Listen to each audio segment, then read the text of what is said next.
You're listening to the Options Insider Radio Network, the home of the Options Podcast. For more quality options programs, visit theoptionsinsider.com or search for Options Insider Radio Network in your podcast provider of choice. Listeners can also access all of our programming through our mobile app available in the iTunes and Google Play stores. Select programs are also available via live stream at mixlr.com/options-insider. That's mixlr.com/options-insider. Don't forget to follow along with your favorite programs and submit your own questions for the hosts at twitter.com/options, stocktwits.com/options, facebook.com/theoptionsinsider, or via questions at theoptionsinsider.com. The Options Insider Radio Network is sponsored by Fidelity Investments. Fidelity's Option Trade Builder tool can help you confidently build an options trade in 3 simple steps. Just choose a strategy, select a contract, and then review the benefits and risks of the trade. Learn more about Option Trade Builder at fidelity.com/options. Options trading entails significant risk and is not appropriate for all investors. Certain complex option strategies carry additional risk. Before trading options, contact Fidelity Investments by calling 800-544-5115 to receive a copy of the characteristics and risks of standardized options. Fidelity Brokerage Services, LLC, member NYSE SIPC. Gold, crude oil, corn, soybeans, and more. With so many tradable products, the futures options market can be an intimidating place. How can you possibly keep track of the latest trading developments across so many different products? Don't worry, we've got you covered. Welcome to This Week in Futures Options, the program designed to help active futures options traders stay on top of this ever-changing marketplace. Each week, we'll break down the top trades, hot products, volatility explosions, and much more. Be sure to check out our live stream via the Mixlr app. That's MIXLR. Or join our live chat room at mixlr.com/options-insider. Whether you're an experienced veteran or a newcomer looking to separate the wheat from the lean hogs, This Week in Futures Options has the information you can't find anywhere else. This Week in Futures Options is brought to you by QuickStrike, options pricing and analysis software. QuickStrike offers powerful and flexible options analysis and pricing tools via an easy-to-use web-based interface. View prices on outright options or spreads with comprehensive page-level analysis controls. Build trades, manage risk, or explore historical volatility. QuickStrike has you covered, with market data reports ranging from open interest to the term structure of volatility. QuickStrike is the perfect addition to your trading toolkit. Learn more about QuickStrike at bantix.com. That's BANTIX.com.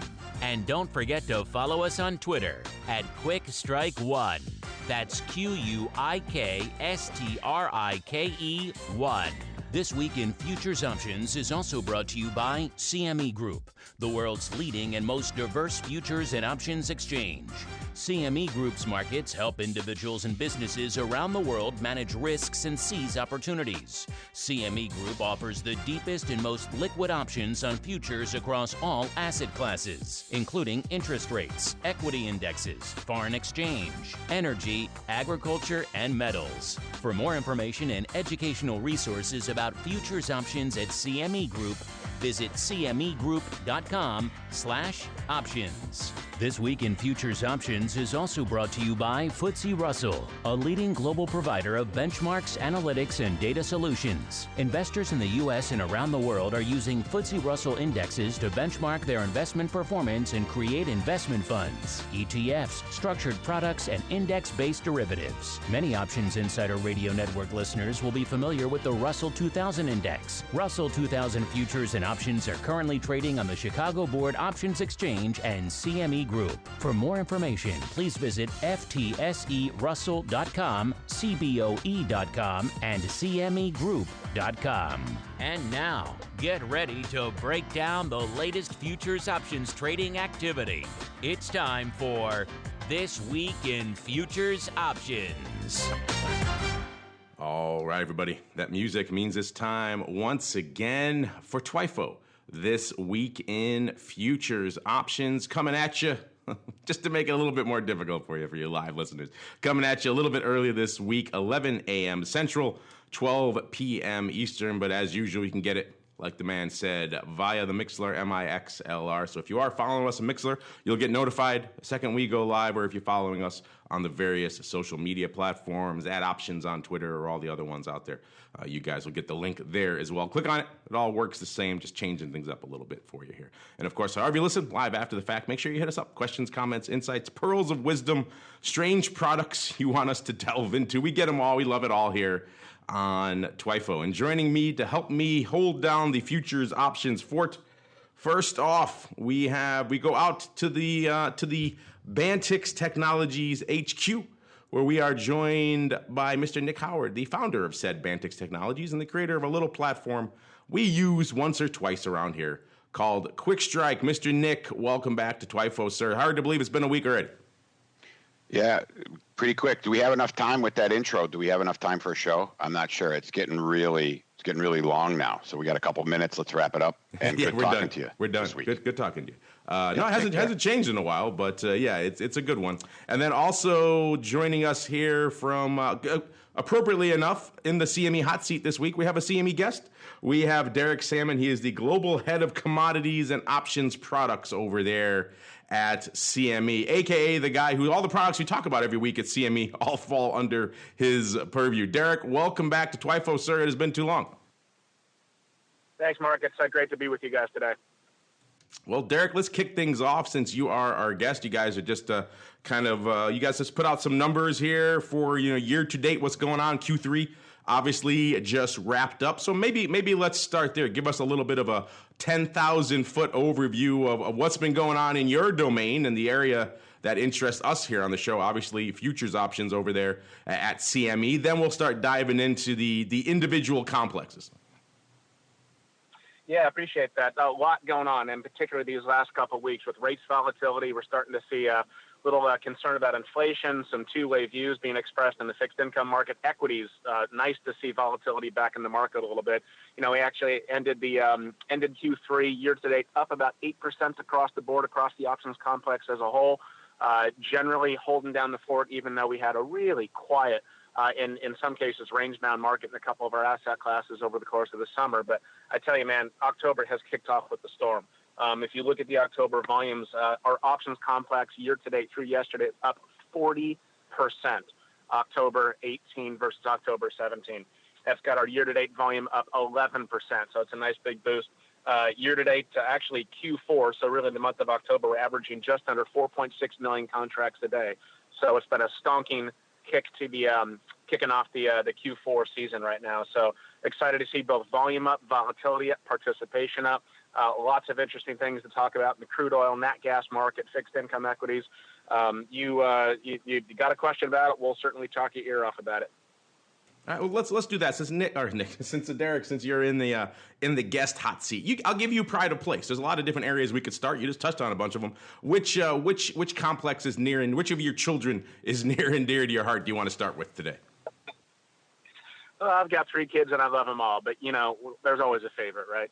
So let's say it's hard not to talk about energy, primarily because energy really had a challenged and a really quiet range-bound month, and actually 2 months in July, August, September was unusually quiet as well. But boy, October has kicked off pretty aggressively here. So really happy to see that October volumes are up 47% in our energy options complex. Nice to see volatility back. Nice to see some price action, not only in the crude market, but I want to spend a moment or two talking about nat gas as well. But if you look at the WTI market, as you know, there's an OPEC meeting coming up on December 6th. So the front month WTI option contract is going to be the January 19 contract. And we're just starting to see, if you look at the forward volatility curve, Jan is trading at the highest, and I think we're trading close to 27% in the at-the-moneys right now. So clearly the market's anticipating some amount of uncertainty relative to the outcome in terms of what's going on there.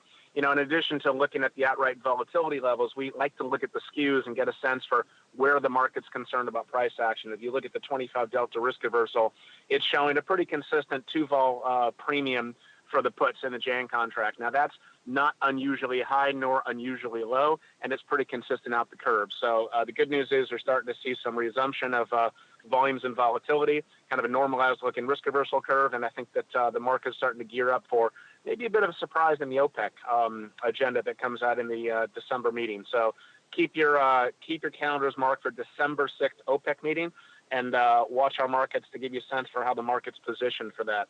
Mark, I'd like to also take a moment talking about nat gas. I mean, nat gas has been a market that's been awfully quiet, really the last 2.5 years, both in terms of price, kind of in the low $2.50 level, and in volatility as well. We're actually starting to see a little pickup in resumption as we enter the annual gas season. At the money implied in volatility is over 40%. Now, that's the highest that we've seen since the end of January. So we're certainly markets anticipating likely a volatile winter and really gravitating to the screen markets to hedge their business. And we actually hit a record 68% of nat gas options traded on the screen last month. So we feel like we're in the best position to help our customers either take a position for what they think could be a volatile gas season, and if they want to do that, whether it's the Asian Open or the European close or the U.S. midday, they can do that electronically on our screen. So a lot of interesting things going on in the energies market and the option side right now. Yeah, you hit on a lot of interesting stuff. We don't get a chance to talk nat gas as much. It seems like, crude dominates a lot of people's mind share and a lot of the headlines, of course. And it's doing it again this week. We have crude coming off, dipping below $70 a barrel. So whenever it crashes through those important levels, then people tend to take notice even more. So, of course, we are at around 69.5 right now, off about a handle and a half out there in WTI. Again, the story kind of similar. We have some potential issues in the Middle East. We potentially could be bullish, but they're being overwhelmed by the domestic supply side, where we're seeing just continued growth in stockpiles here in the U.S. We saw EIA saying crude supplies rising by 6.5 million barrels for the week. Analysts had forecast less than 2 million barrels, so quite a big increase. And American Petroleum Institute reported a decline of 2.1 million barrels. So a little bit of interesting data going on there. But all that kind of combining to weigh on crude across this week. Vol looking a little rich, particularly in some of these contracts. A little bit mixed. You go further out. It's kind of a bit of a mixed bag overall here. But getting a little bit of a light bid out here, excuse me, across most of the WTI complex. In terms of what's been lighting it up out here, we go to the tape here, and again, cmegroup.com/TWIFO if you want to see the reports directly, try it out themselves. If you're using Quick Strike, and we hope you are here, then click on the Quick Reports tab on the top and then choose the TWIFO tab there, or the TWIFO reports, and you'll see exactly what we're talking about here. It breaks it all, it does the whole show for you pretty much. You can just follow along right there as we're doing it live here on the show. If you do that, you'll see that the 85 calls here in December are lighting it up this week. 63% of all the volume going up this week, going up in the Dees contract. A lot of it having to do with what Derek was referring to a little bit earlier. We said Eric Norland on. I got Erics and Dereks in the brain this week. But 85 calls lighting it up out here in WTI this week with nearly 13,000 on the tape. Almost half of that, almost 6,000 hitting the tape today. So given the fact that we're off under 70, this 85 calls lighting it up this week, which is interesting. Also, a 75 calls doing 5,000, so maybe a bit of a vertical there, maybe a 75, 85 vertical lighting it up. Almost 11,000 of the 75 calls going up this week, and that's not enough. The 80 calls for 10,500, 3,000 of those going up today. So we have the 75s, 80s, and the 85s. All lighting it up. Maybe some vertical spreads going up on that as well. In between there, actually, I missed one, which is the 65 puts. They're also lighting it up. Again, all this is in Dees. Most of the volume in Dees this week, listeners. 65 puts coming in actually at number 2 with about 11,500 contracts, 2,600 today. The rest kind of spread out throughout the week. Actually, the lion's share of the day, though, was Wednesday with about half of that paper, 6,000 going up on Wednesday. About 2,600 that opening, so a decent clip opening on pretty much all those were opening except for the 85 calls. That was slightly closing. So maybe someone deciding discretion to be the better part of valor here and unwinding some of their 85 call position. Mr. Nick, Derek just kind of ran down a whole bunch of stuff here in the energy space, both in WTI and nat gas. So you get to pick your poison. You could talk a little bit about both. You could talk about one or the other. What's catching your eye? What's floating your boat here in the energy complex this week, sir? Well, I think we mentioned volatility. You took good care of the trade in the OI and the big numbers strike wise, but if you go back and just look at the vol is it's kind of bouncing around for the moves that we had down off the highs over the last week. We haven't really seen that much. We've seen an increase in the actual historical volatility, the underlying, but we got a little bit of a bump in the implied vols or the options, but not a tremendous amount. And so as much as there's a little bit of a bid, it's really sort of trading around in that range still, which is what we've been talking about. I think that we got a little bit higher than people anticipated when we went up through the 75 level, but it came back down, and we are where we are now, and you're seeing a little of the skew. Sort of the calls are less cheap than they were last week, and the puts are even.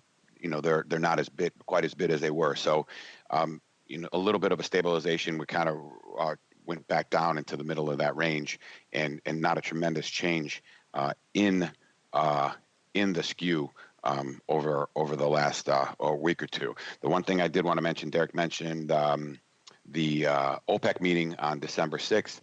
Last meeting was the first time the CME released the CME OPEC Watch tool, which was sort of the cousin of the Fed Watch tool, which gave some probabilities as to expected ranges of the futures price, or where oil will be trading. So that will get turned on in the near term, and people will be able to go to cmegroup.com/OPEC Watch and see that tool. And there's 3 slots. It's going to say this is if things don't change from a supply standpoint. This is if they go down in terms of production. This is if they go up, and they'll give you some ranges and the probabilities of those ranges occurring.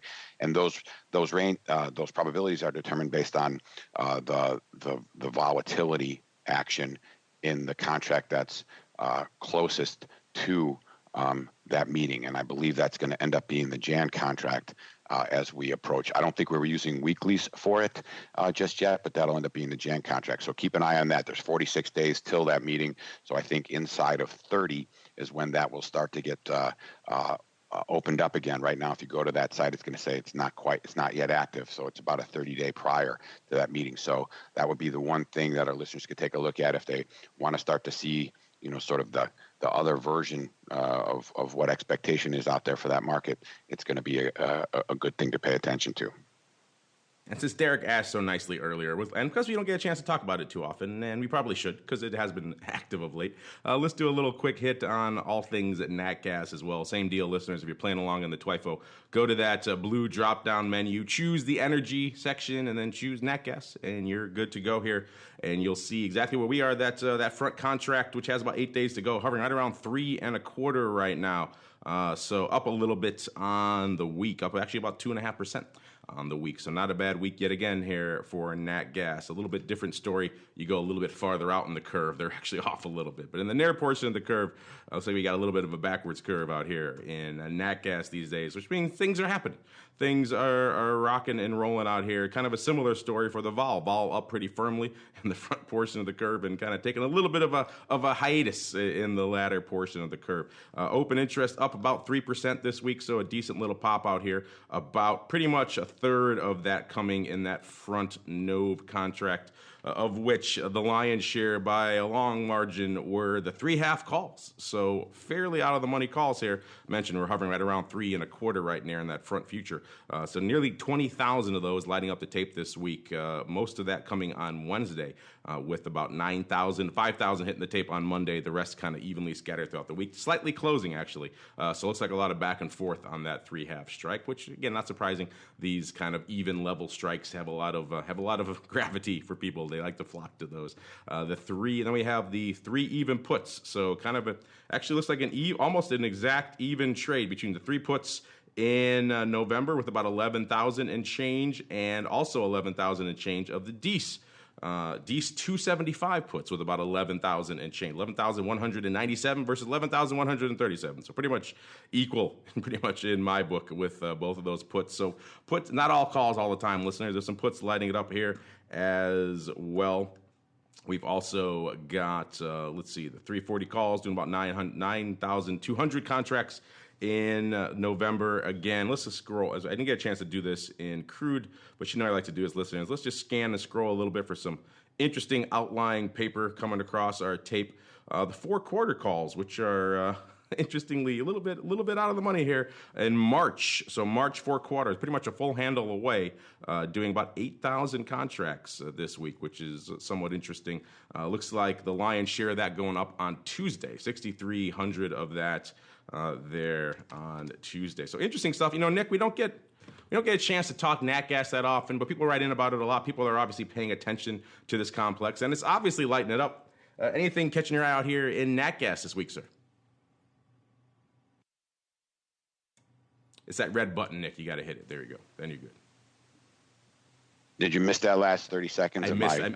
It was the most scintillating thing you've ever said on the show, and we never heard it. Pretty good. Try to recreate it. The one thing I just wanted to throw out there is that, of all the energy products, this one is the most seasonal. So you're going to see you start to see these big increases around this time, especially as the anticipation of what the weather's going to be looking like. So we're seeing a big hump in the term structure around the January contract, and then you start to dip down as you go into the summer months. So, I would anticipate that, the strikes that you mentioned, the higher strikes trading in the earlier contracts, you'll see people as the weather changes or the forecast becomes more, certain might not be the right word, or if it becomes a colder forecast, whatever, we'll see probably a bigger bump in the term structure here, and then your typical slide. So it's a fairly it's a bumpy curve, right? So you look at November, December, January, February, and then those are up there high, and then you sort of see a little plateau, and then you see another little bump for next year at the same time, not quite as high as where we are, since there's not the pure speculation in terms of the weather way out there, but you will see these sort of little bumps in the road, look like a little camelback out there when you're looking at the futures. But I just want to let's take a look at what the volatility has done over time with this as we move into this winter months. We definitely have seen from the middle of September all the way to this period of time, we've seen a steady increase in volatility as the futures have moved up as well. So as much as there's that expectation there with the price increase of the gas itself, volatility is a pretty significant move up, almost 15% in the at the money over that period of time. So I would expect that there's going to be some movement around those numbers, given that we've had that much of an increase over this period of time. Derek, anything else in energy before we keep rolling on to some of the other complexes, sir? Yeah, at the risk of over nerding out on the nat gas story, it's not something that generally garners a lot of attention. Nick is right; it's a highly seasonal contract. Gas season basically kicks off in September and ends at about March, April, and then it goes quiet for the summer months. But there's two really important factors that are going on in the nat gas market that are, I think, worth listeners taking a look at and maybe doing a little reading on. Number one, this is a rapidly globalizing product. Natural gas historically has been very regional. So the U.S. Henry Hub market's been sourced. All of the U.S. natural gas really has been pumped in the U.S. and really kept in the U.S. Asia was an importer, but it was getting a lot of it from Qatar, and the European markets were really referencing two benchmarks: TTF in the UK and NBP in the UK and the TTF in Holland as the two markers. But as you're seeing massive amounts of shale gas, just like crude being pumped out of the U.S., there's now an emerging infrastructure for exporting Henry Hub price natural gas in the form of LNG, or liquefied natural gas, which is basically the exportable form of Henry Hub. And what we're seeing is there's massively increased amounts as the export infrastructure is starting to catch up and liquefy and send this stuff out into the market. You're starting to see these huge inventories and stockpiles that have built up start to get exported. So one of the reasons why we've seen such a depressed level of nat gas pricing has been this overhang of cheap and plentiful amounts of shale-sourced natural gas out of the U.S. with really no place to go. Now it's being exported down to Mexico. Now it's being liquefied, put on ships, and sent out to Europe and Asia. So we're starting to see not only the seasonal impact of the uplift, but we're starting to see a little bit of the drawdown in the supplies. So there's just a macro story going on that's really, really interesting, and I think it's going to be an interesting market to watch for the next 12 to 18 months. The other point that I'd make is we're seeing in the futures, we set multiple open interest records in the underlying futures contract.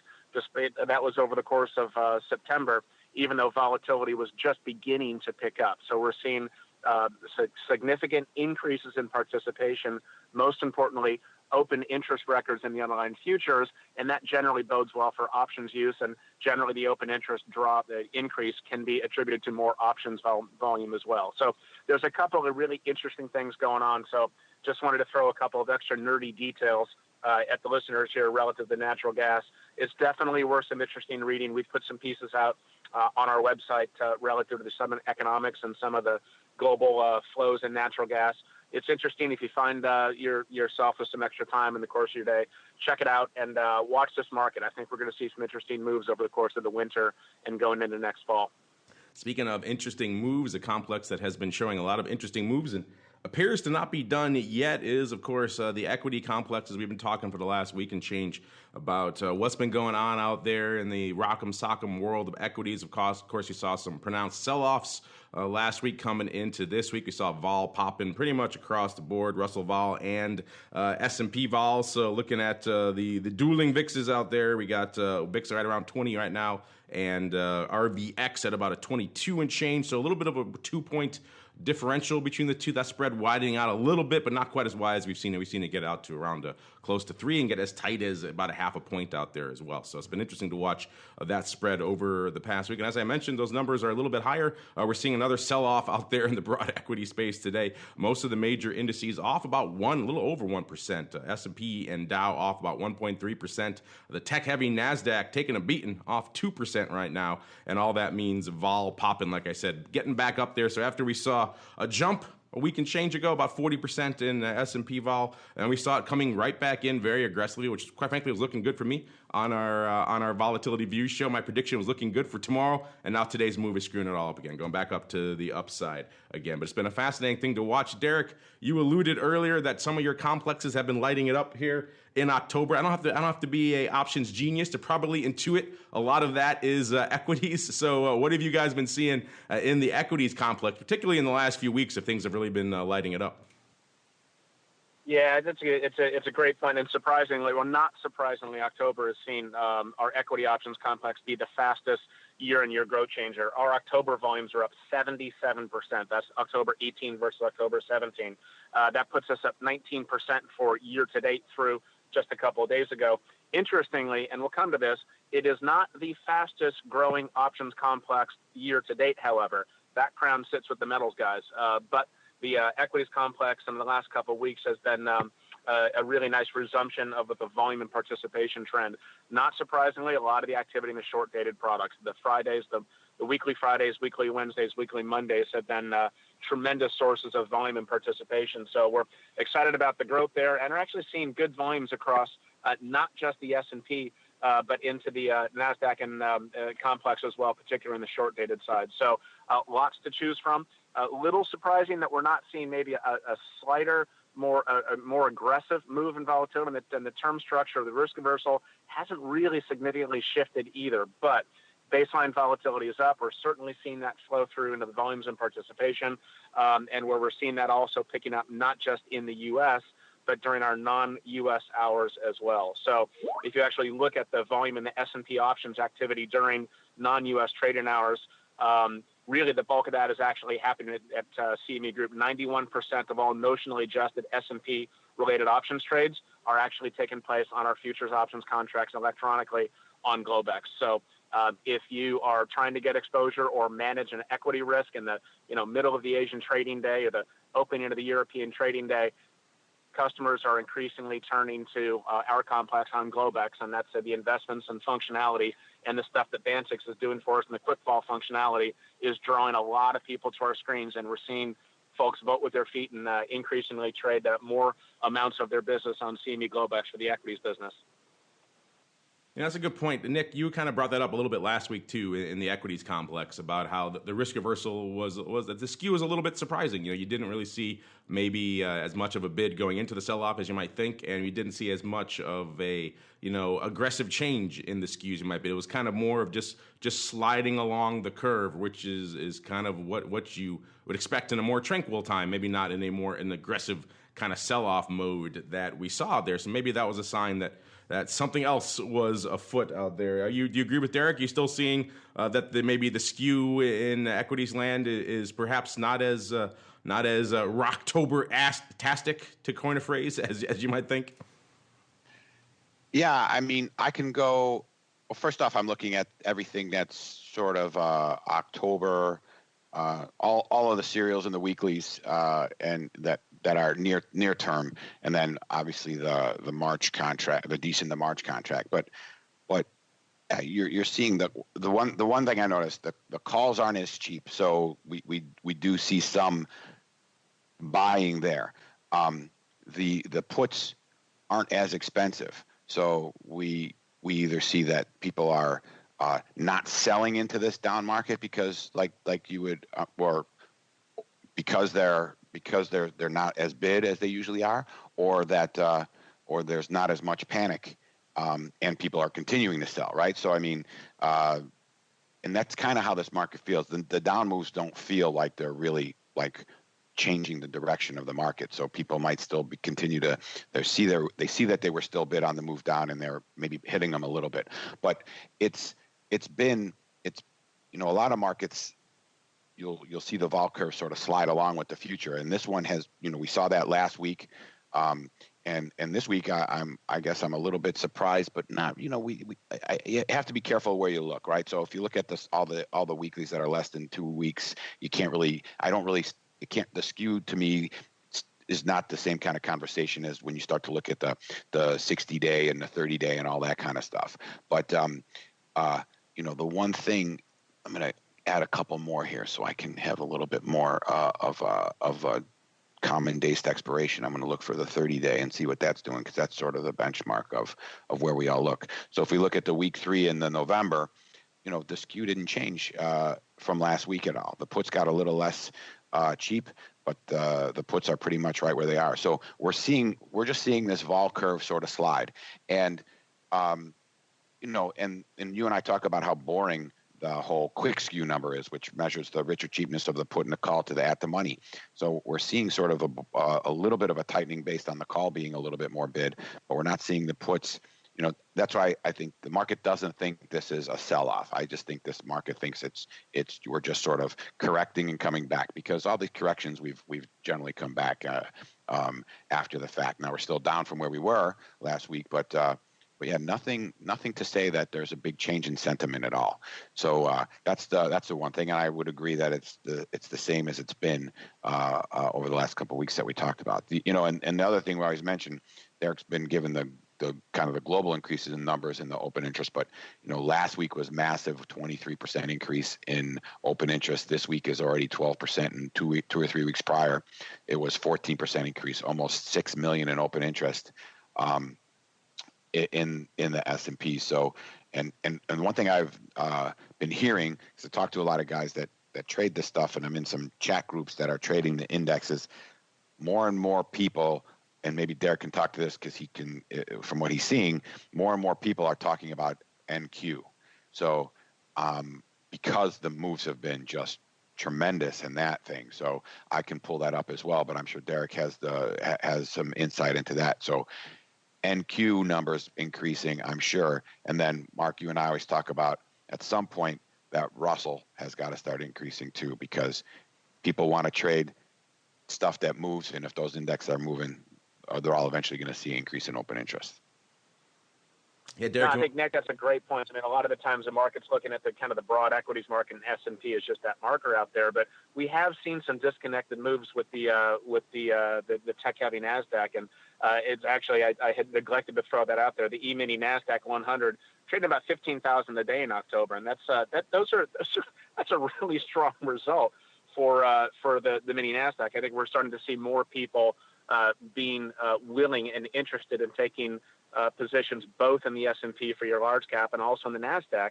And that's really been helping our volumes there to the extent that there's specific exposure on the tech sector side. So, we're happy with that. We're actually thrilled to see increased participation, and we're actually seeing that short-term S&P options in October really starting to see that sort of increase. They've comprised about 72% of the S&P 500 business in October. So good general stuff going on, and I would say specifically more people willing to venture more into the tech-heavy NASDAQ piece of that, and we're starting to see a nice lift on that side as well. A lot to parse here in the equity space. We got to keep on running with other products we got to get to too, but there's so much going on in the equity world as well.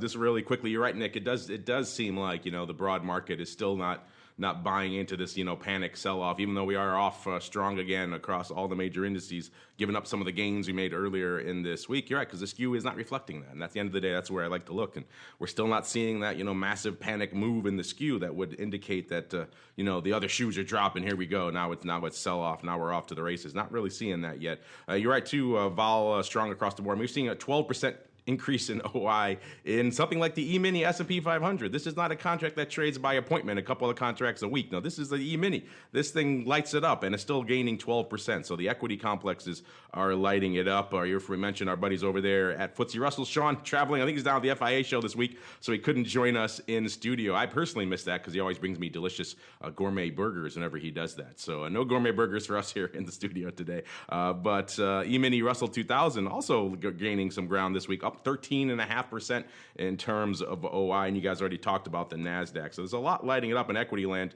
and I wish we could keep going. Probably could do a whole show on that. If you like equity volatility, stay tuned, listeners.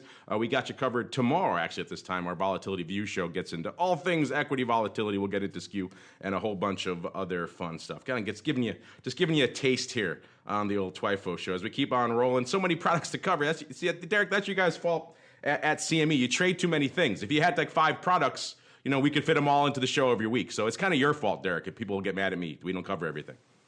Well, then I consider that a nice problem to have. Sorry about that. Yeah, there are worse problems, I suppose, to have. So when I get those angry emails, Derek, you guys we didn't cover some esoteric product on your platform, I'll just send them to you. I'll say it's Derek's fault. He lists too many things. As we keep on rolling let's go to the metals land. Because I know Nick is a bit of a gold bug. Nick likes himself some shiny stuff. And gold, like we mentioned earlier, kind of holding firm this week, right around that 12.25 level, actually up a little bit right now, up to about 12.30, so up nearly 10 handles total on the week. They were threatening near a 3-month high earlier this week on Monday, I think around 12.33 or so, kind of came off that a little bit. Now threatening that again, so I guess getting a little bit of a lift here today. Coming into showtime. Vol actually off a bit, which is kind of interesting. We saw some interesting bids to the calls not too long ago. Usually when that happens and you keep rallying, you get a little bit of a lift to Vol. This week, not so much. Coming in everywhere except for that front week contract, which is going out in a day, which, as Nick alluded to earlier, is not really vol, it's not really skew. It's its own unique beast out there. But it has been interesting to watch. I think obviously today's equity action driving a lot of that upside in gold. Yet again, the old flight to quality. People have been debating for a while now. Where is the flight to quality? Is crypto perhaps a new place you can go for your digital flight to quality? Well, spoiler alert, we saw last week and again into this week that maybe not so much, but the real stuff, the tangible stuff, the physical metal assets is a place you can still go when times get a little rocky, and I think we're seeing that play out here a little bit again this week. And, Derek, maybe we'll start with you again. What kind of interesting highlights are you seeing in the metals complex? Obviously, we like gold, but you have other ones maybe lighting it up as well. Maybe you want to go aluminum, you want to go deep on us. Have at it, sir. The floor is yours. Yeah.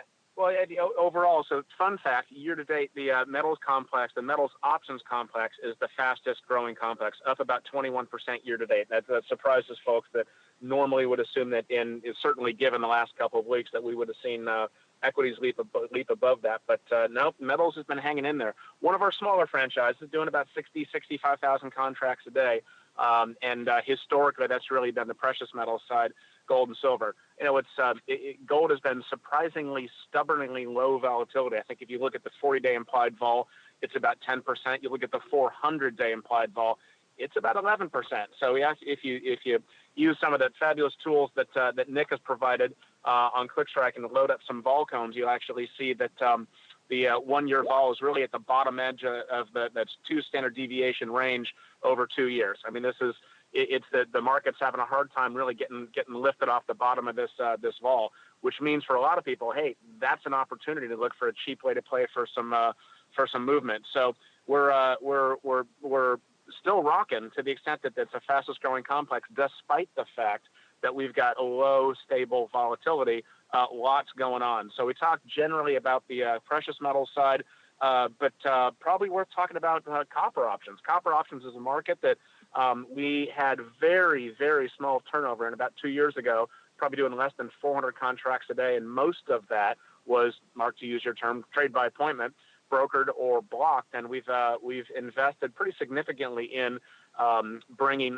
both market makers, participants, and commercial customers, primarily out of Europe, onto the platform. And we're averaging, not only are we hitting open interest records in copper options, we're a little bit north of 35,000 contracts open in copper options of all things. We're also doing record levels of volume at about between 2,000 and 3,000 contracts a day, and some of that's going through the screen as well. So for as much time as we spend on the topic of metals as it relates to precious, industrial metals is starting to pick up the pace, and we're starting to see some nice return on the work that we have done to both liquefy and electronify the copper options market, and we're seeing some nice growth there. So it's interesting. You'll see that the precious metals tend to track economic factors as relative to things like safe haven, inflation fears, and whatnot. Industrial metals is kind of a different beast, and a lot of that is driven by China. If you believe China is going to continue to grow, you're going to see aluminum copper prices go up. If you think China is in a shrinking mode and if they're not building as much, you're going to see those products go down. So copper and aluminum tend to trade as a proxy for China growth specifically, global growth to a degree as well, but two different contracts related to two different kind of economic drivers and expectations for the future. So copper options, something to watch. It's still relatively small, but it's growing fast. We're up 130% year to date in our copper options. So one to definitely keep an eye on as we continue to put more focus on that and put more of that on the screen. This is why I like having you on the show, Derek, because we don't have enough things to talk about. You add more products, which I like. So I just, as you were talking, I pulled up copper. We don't get a chance. We talk to shiny metals a lot. We don't get a chance to talk the old base metals, but that sounds kind of pejorative. Base metals, they have their uses too. Maybe they're not as shiny, but there are city. You're right. The volume and liquidity is ticking up out there. Copper right now at about 2.75. Those are the strikes. So 275 out there, off a little bit this week, nearly 2% out here. But OI growing again this week, up about over 5%. And the lion's share of the action looks like it's coming out here in the Dees. 3 calls lighting it up here this week. So you're right, seeing a lot more of all of that pretty much coming up on Wednesday. A big block going up on Wednesday. So pretty much Wednesday was the day for upside calls here in copper. So interesting stuff. You're right, a lot of that driven by the macro demand coming out of China for all these production metals. It's all China, China, China. And that story has not been so great of late. Nick, this is kind of fun. I know we talk a lot of gold. I know you love gold. You're dying, chomping at the bit to get to gold. We'll get there in a second. But first, if you have any thoughts about vol, maybe you had a chance to pull up the skew here in copper while we're talking, you can have at it. Then, of course, you can get into your beloved gold, sir, as well. Yeah, I wanted to make a few mentions about copper. So first off, the skew, you'll see, if you look at historically our quick skew numbers, you'll see that this curve kind of fluctuates a lot more than the other curves. So you'll see it sort of tilt around at the money where the puts will be bid for a while and then the calls will be bid. So you'll see that quick skew will oscillate quite a bit. And I'll tweet out that chart in a moment. But the important thing I wanted to mention is, I talked to Albert Ng, who's the copper or the metals BLM at the CME quite a bit, and we've gotten a lot more customer interest of late where people are interested in not only seeing, the current data for the copper, but also the historical data that we have to offer there. So there have been people who wanted to trade, get into market, getting access to the historical data that we have on CME Data Mine and the parallel version of it on Quick Strikes, Quick Fall, and getting and loading that historical data so they can start to see what happened in that volatility, and then also wanting access to the volatilities every day as we go forward. So that's definitely and we always get caught up in it's natural, right? We always get caught up in in the open interest in the volume, but it really should all be about percentages. So when you start to look at the percentage increase in terms of just the another 5% increase in OI, and it's still just 35,000, but it's that percent increase. And if you start capping those 5% increases on and on and on, you're going to start to see that this becomes a very tradable and active place to be. And definitely with the interest we're seeing from the market maker community, it's turned the corner in terms of some exposure and some action taking place there. Jumping over to gold, I love gold, and I don't know why I love gold. And I think I love gold because you're not the traditional gold bug, but no, you love it. I like gold because I think I had a penchant for being long, cheap volatility. And as Derek mentioned, it's funny you mentioned that, is because I'm always talking about buying cheap options and hedging them in the gold market. And everybody looks at it and they go, oh, the range, and it's right.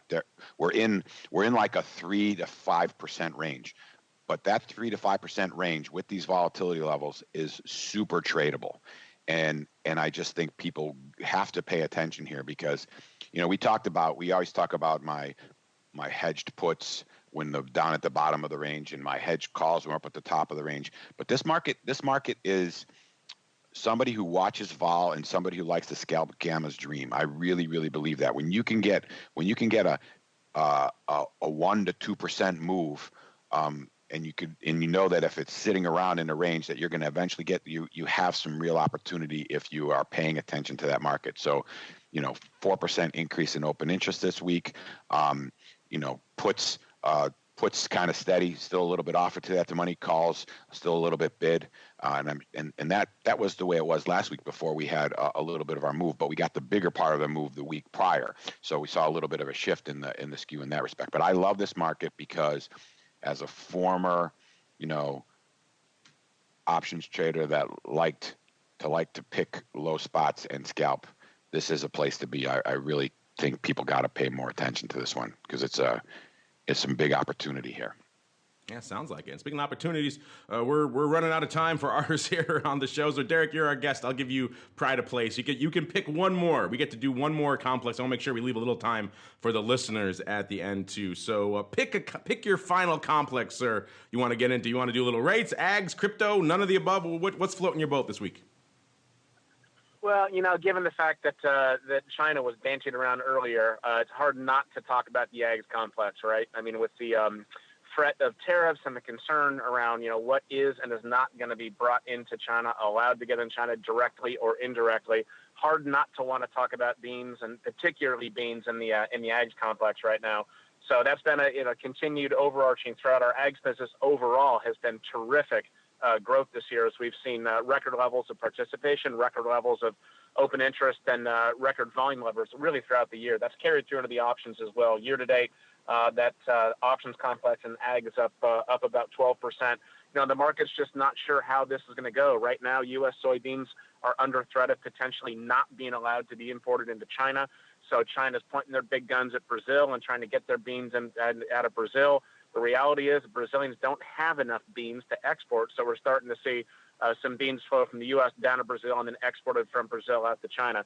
So what that means is we're seeing, uncertain risk moves. Does that mean if it doesn't go to China, we've got giant stockpiles and the price plummets, or does that mean that people are overestimating that risk and we're going to see buying and it's going to get to China somehow synthetically? And so people are bullish. So it's actually presented a really interesting push-pull in the ags complex on the volume side. So a lot of unknowns. We are very happy with not only what we're seeing on the bean side, but we're also seeing in the wheat complex, as we are also going through some seasonal adjustment right now. Strong volume in the hard red winter wheat, implied volatility trading a little bit higher. So we're excited to see that. And since we're talking some esoterics right now, let's talk about open interest in the lean hog options contract. We're starting to see a nice small climb again. These are some of the smaller products, but I think the listeners here often get kind of the benchmark view of what's going on. We have such an enormous product platform that we see some of the interesting moves in some of these smaller products that are worth keeping an eye on as well. So hard not to talk about ags in light of the China tariff and the trade talk right now with Trump. So hopefully that's interesting items that your folks can fire up Quick Strike and take a look at. And I think Nick probably has some thoughts on some of either the smaller ones or more the marquee products like corn as well. Yeah, I mean, I always, when we first started the show, the beans were nuts when we had a lot of the weather problems down in South America, and we saw some really crazy skew changes. Right now, a couple things to mention. Derek mentioned a lot of the beans flowing down to South America. To keep in mind that there are South American short-dated options available on the CME that are there. It's probably, from a liquidity and market standpoint, it's probably a little wider than the other ones, but they are there if you want to start looking at time frames and hedging in that area as well. But what I'm seeing that's kind of catching my eye right now in the beans is that we have a pretty flat vol curve between the 25 deltas. It's a little bit on both sides, but last week it was pretty flat. And as you go you go out to the 60, where the 64-day contract, it's still kind of flat. So it's kind of rangy right now. So I haven't paid too much attention to this, but not a lot of speculation out there in the 25 delta area, meaning stuff is still sort of flat to the at the money. So we'll have to watch and see how that goes over there. Let's pull up the quick skew really quickly here and see where, we've seen it kind of converge to the at the money volatility levels, but we saw it come off being the calls being very bid and the puts being very offered, and it moved to the at the money level. So that's another thing about this market is if you like to trade skew, it's available here, because you do see, if you look at that, you see again a lot of oscillation, probably less oscillation that we mentioned in the copper, but there are opportunities here to play the skew and buy cheap out of the monies against the more expensive at the monies, and vice versa. So you're playing that skew quite easily. So there's plenty of things you can do in the beans. But yeah, Mark, we got to get back to the beans. I think that given me, I tend to think when you hear about the tariff stuff, still always find a way to get the product where it's going to go through. People want to make money, so they're going to find a way to get the product to where it might be a little bit longer to get there, but people work around problems, just like they work around taxes and all that kind of thing. On a personal level and a corporate level, they'll find a way to work around the tariffs and the delivery of these things out there. So we should probably get beans back into our rotation, because the skew looks pretty interesting. It's like the old Jurassic Park saying, right? Life finds a way, and the products will find a way. They'll get to the market somehow. People will get them there somehow. And you guys, your listeners, will also find a way as well, because it is time for your futures options feedback. It's time for your questions, comments, and insights. It's time for Futures Options Feedback. Submit your questions at twitter.com/options, facebook.com/theoptionsinsider, stocktwits.com/optionsinsider, or via questions at theoptionsinsider.com. You can also submit your feedback via our Options Insider Radio Network mobile app, available for iOS, Android, and Kindle Fire devices. You can even ask your questions live every Friday at 3 p.m. Central via our Mixlr chat room. So grab the Mixlr app or just search for Options Insider at Mixlr.com. That's MIXLR.com.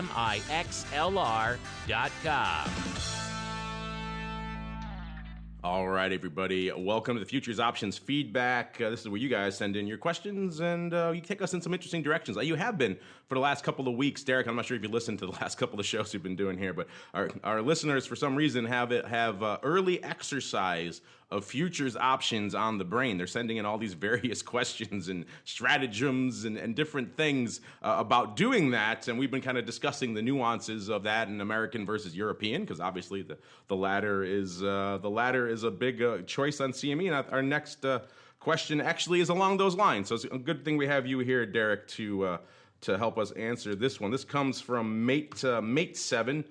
He wants to know, hey, good talk on exercise and settlement on last show. Well, thank you, sir. He goes on to write, I'm looking over the CME website options spec pages, and I don't see many American-style contracts. Why does CME use so many European contracts? Are they against early exercise? So, Derek, you're in the CME hot seat this week. That's why we call it that. You get to squirm a little bit because it's fun here. Our listeners have great questions. Derek, our listeners want to know, why do you hate early exercise so much? No hate out there, just more responding to customer demand. And it's an excellent question. And it actually, if you were to have looked at our webpage, say 10 years ago, you would have said, gosh, why don't you guys like American style, European style options? Everything here is American style. Really, the answer lies in what we have done over the last 5 years specifically, longer term, 10 years, to adapt our product portfolio to appeal more broadly to customers that are broadly operating in the OTC or the swaps market. Now, historically, early exercise, American style options were really just a preview of the exchanges, but all the OTC markets, and that's where I spent my 16-year career before joining the exchange. I, like Nick, spent my time as a trader, and I, like Nick, like cheat vol and trade the heck out of the gamma. I was a gamma scalper. I just love to get in and find low price straddles and trade the heck out of them. But the reality is that as we were seeing more customers look for deeper pools of liquidity in each of the 6 major asset classes, as we were putting up short-dated products and medium-term products, 2 things happen. Number one, early exercise of short-dated product doesn't really mean anything because the carry is so low. Secondarily, with the advent of basically ZIRP for the last 10 years and low interest rates, that kind of eliminates any real differential in the early exercise premium. And finally is, since we were actually hearing from a lot of customers saying, hey, I'm a swaps trader, I'm an OTC guy, but I see enormous liquidity on exchange, but it's hard for me to offset my OTC European style risk against on-exchange American style risk. So a lot of the new products that we've launched, customer demand has been more positively supportive of launching European style that match the OTC convention and make it a better hedge against positions that they're offsetting in the swaps market. Now, what we're seeing, obviously, is more of that business just migrate outright to the exchange, and that's why we're seeing such significant growth in our options complex overall. So really, it's a function of client demand, interest rates being low, and that early exercise premium really not being relevant for products that are inside of a year particular low vol environment. So most of the new products we've launched, as you know, because we talk constantly about 1 week options, weekly Wednesdays, weekly Mondays, weekly Fridays, that they're just too short a premium to be affected in any way by the early exercise. So we've launched most of those based on client demand to be in the European style. Well, there you go. See, there's a reason we had you on the show this week, Derek, and it was the answer on this one. Nick, I'm assuming you have anything else on that? We talked a lot about early exercise lately. Anything else you want to add before we wrap it up, sir? No, I think Derek covered most of it. Again, just to reiterate, also early exercise, the potential of the early exercises come into play when you have when you're in contracts that have been around a while, and the market has moved, and there's a lot of open interest in those really deep out-of-the-money strikes, then that's when it starts to be something that you think about. But around the money and the short-dated things, and as Derek said, when you have zero interest rates, the game used to be played when you were on the floor, you would do interest rate plays, right? You would try to lend money at whatever you were getting at the bank or wherever your money was where you were trading. So that's really, from my standpoint, the only time ever, and of course we talked about equity and dividends and stuff like that, but those were only the ever time you thought about early exercises, when you were trying to not have so much money that you were paying interest on because you were long a bunch of deep ins, or you were trying to make money by being short a bunch of out of the monies that hopefully weren't going to get assigned to you when somebody else tried to do the exercising themselves. So that's so to me, that's kind of always, I don't never really think of exercising other than from a financial standpoint. I'm not thinking of it from the underlying itself. I'm thinking of it more how much money, as Derek mentioned, how much money I'm borrowing or lending. All right, everybody. That music means we're done, at least for here. If you're tuning in for Option Block, then just stay tuned in the live chat for a minute or so.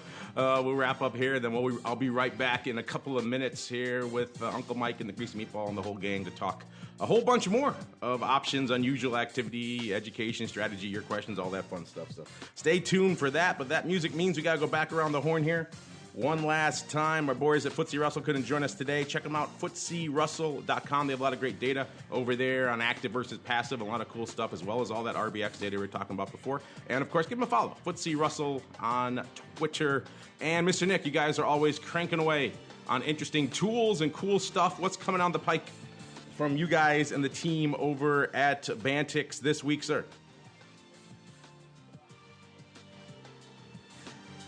we have a couple things in the pipeline that get released on the CME website. So there'll be a nice economic calendar with expirations tied to those dates for all the different products, so you can trade those numbers, and we'll give you direct access to what options are going to be available on those numbered days. So that is in the process of getting described and released pretty soon. And then also a good one, given everything that's going on, there'll be a new event vol calculator out there, so you'll be able to sort of see where given a particular, whether it be the OPEC meeting or the Fed meeting, you'll be able to see how much event premium is in the listed contracts, so you can trade around those as well. And then there's some other secret stuff. Like I mentioned, OPEC Watch will be coming out there pretty soon.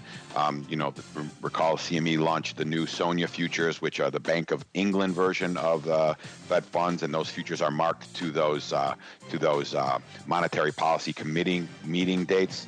So those have had some real good OI. So there'll be some tools coming out to monitor those as well. And then, as always, we mentioned historical volatility has continued to be very popular. It's out there on DataMine, and it's in Quick Strike. So if you have any need to start to look back, we have over 40. I like to think of the benchmarks at CME as over 40 benchmarks, because if you're going to trade those products, there's only one place to go. So we have over 40 really solid historical timeframes, some going back all the way to the beginning of 2007. So take a look. That was a mouthful, but take a look and see what you think. A lot coming down the pike.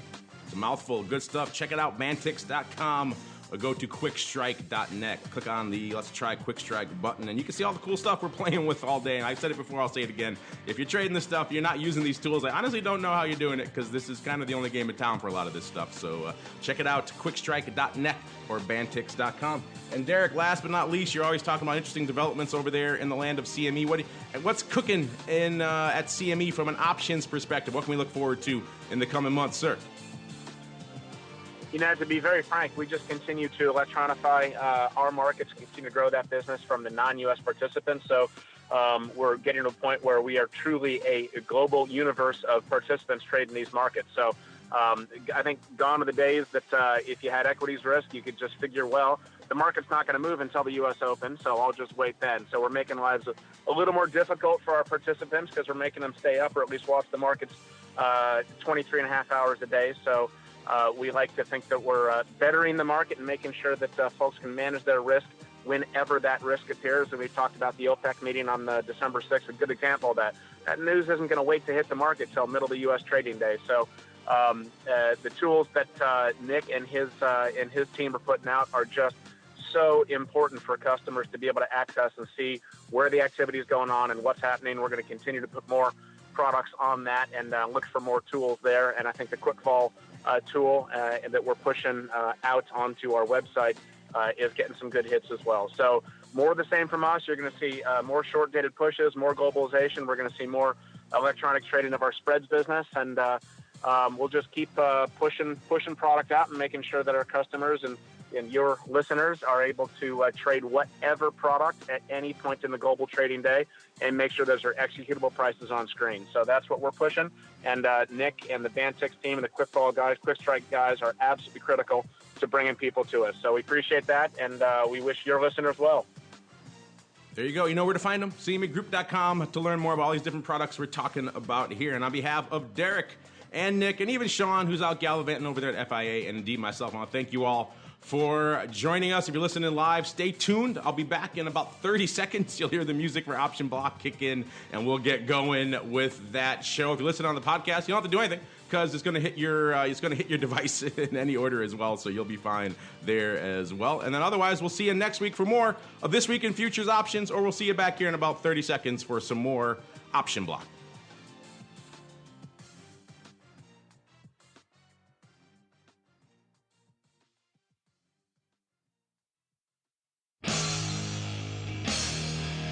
The preceding program was a production of the Options Insider Radio Network. For more quality options programs, visit www.theoptionsinsider.com or search for Options Insider Radio Network in your podcast provider of choice. Listeners can also access all of our programming through our mobile app, available in iTunes and on Google Play.